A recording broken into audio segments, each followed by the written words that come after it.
Hi folks, welcome to Blue and Gold Talk. Got a few things I want to talk about, and I did make footnotes of them, okay, a few little things. I mean, I know them in my head, I just want to see the way I worded it. And of course, yes, the main thing I want to talk about today, guys, is Erik Johnson. Yeah, you know what, I'll even start with that. The Erik Johnson interview, folks, really impressed me. I don't know about you, it really impressed me. I mean, he was just so not intimidated by, by Harrington and company. He was just, like, you know, I'm pretty sure it was Harrington that asked him, right, if he was contemplating retirement. Like, what a stupid question to ask a professional athlete, you know what I mean? That is something you do after you get to know him, not before, this is, sometimes, reporters ask the dumbest things. They just ask the dumbest things. Like, how did it feel to win the Stanley Cup? Like, what an idiot. Oh, it felt awful. Like, not that that's what happened. I'm saying it's just a stupid, like sometimes these questions they ask drive me nuts. And they always go, thank you. Like what do you guys all have a script? Be a little more down to earth is what I would suggest to some of the reporters out there. My goodness, they're annoying as hell. Not as annoying as here in Toronto, but they're annoying, So I was very impressed with it, guys. Very impressed. I thought he handled himself well. I'm not surprised at all. And he said very clearly, no, not until my body says no. I'm playing till my body says no, And that, for me, is what I needed to hear. He's a professional athlete, and he says he can play, he can play. And he was very, very open about that. The Sabres were really on the top of his list because of where they're headed. And he said pretty much that they're headed the same spot Colorado was, and we know how it ended for Colorado eventually. And he was talking about how, this team went from a team that was a mess into very close to, he believes, as a contender right now, and he was just so well spoken.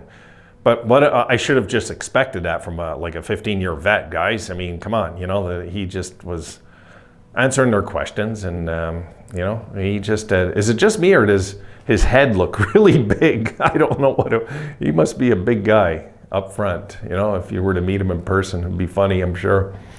I was a good feel, listening to it, and here's a guy that just won the Stanley Cup recently talking about how he wants to do it here. He wants to do it here. And that should be the thinking, guys. How many times did I bitch on my channel about the negative crap out there with the fans, the guilty Buffalo fans that whine and complain about everything like little crybabies, okay? Little crybabies. It drives me nuts.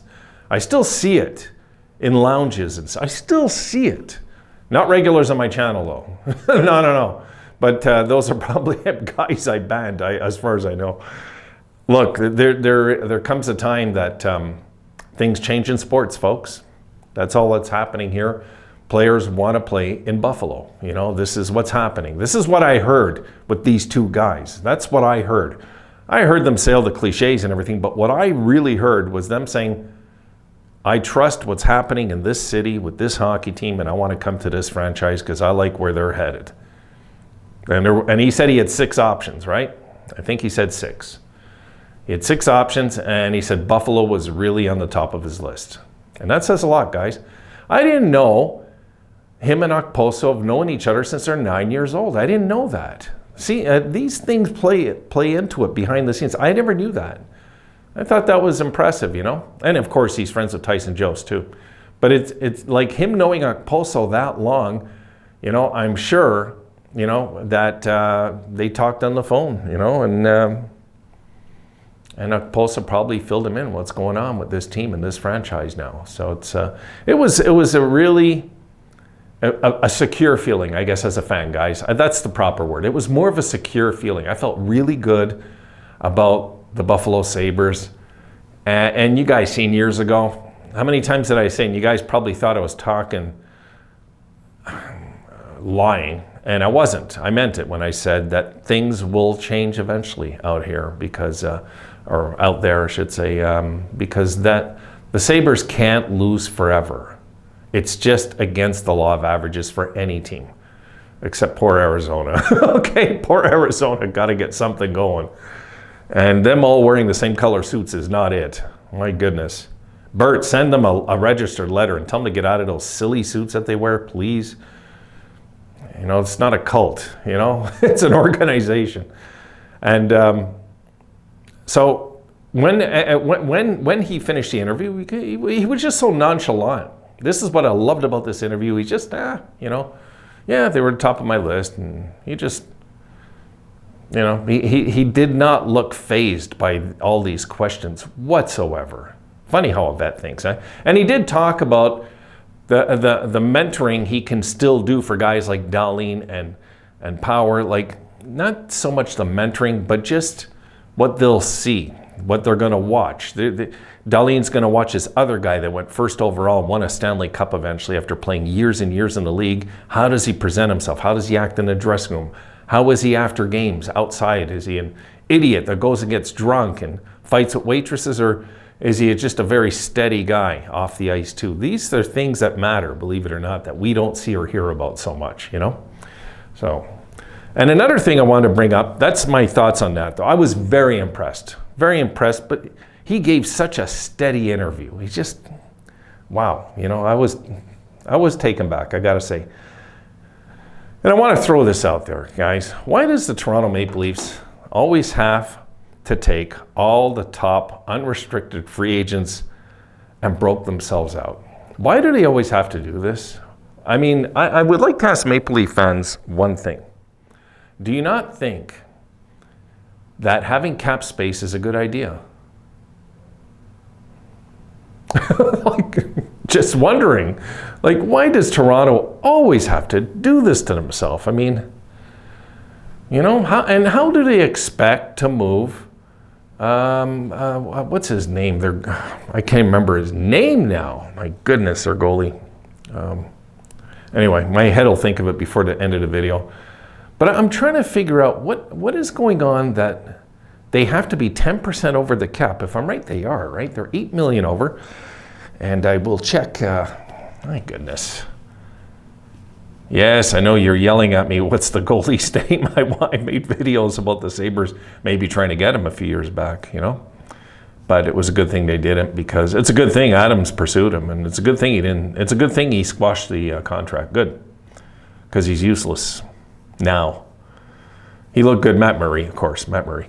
Matt Murray's 4.7, folks. And how are they going to move him?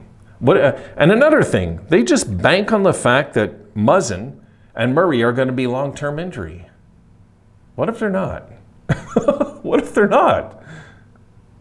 You know? If not, that means, oh boy, Muzzin, I mean, as far as I know, Muzzin's pretty much yes long-term, right?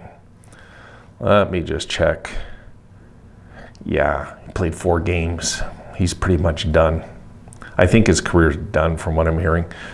But Muzzin, okay, you're kind of safe there. But you're not safe with Murray being long-term injured. This guy always finds his way out of injuries and then screws up your cap and then goes and gets hurt again. So I'm just wondering why the Leafs continue to do this every single year. Why must you always max out your cap to the point of no return so you have 0 options? Like, this is what murdered them. Anyway, I'm dropping it. I just wanted to talk about the Sabres. I'm getting on the Leafs. Dropping it there.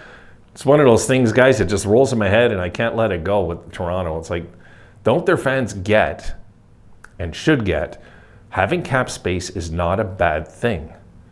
Having open cap, at least have $5 million open.